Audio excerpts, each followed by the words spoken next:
Guys, প্যারাময় জীবন থেকে একটু নিস্তার দরকার, তাই ঘুরতে আসলাম রাঙামাটি। আমরা এখন রাঙামাটির প্রাকৃতিক সৌন্দর্য উপভোগ করব এবং আদিবাসীদের জীবনযাপন দেখব, আদিবাসীদের খাবার উপভোগ করব।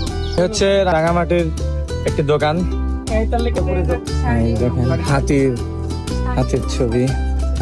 তারপরে এখানে আপনার এই যে ছোট ছোট ঘরগুলো আছে, সরাসরি শাড়ি মনে হচ্ছে। দেখেন কিভাবে কাজটি করতেছে।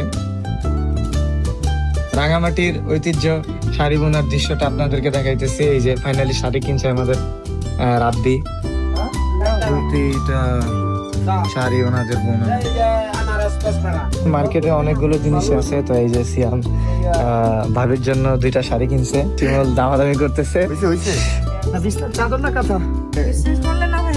দেশি পেঁপে। আচ্ছা, একটু আমি 60 টাকা দিব।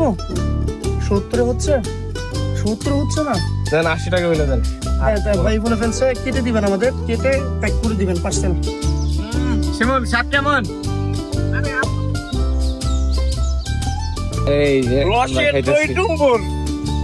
আদিল কেমন স্বাদ কেমন? আমরা এখন একটা রেস্টুরেন্টে আসছি, দুপুরবেলা খাবারের সময় খাবারটা খাবো।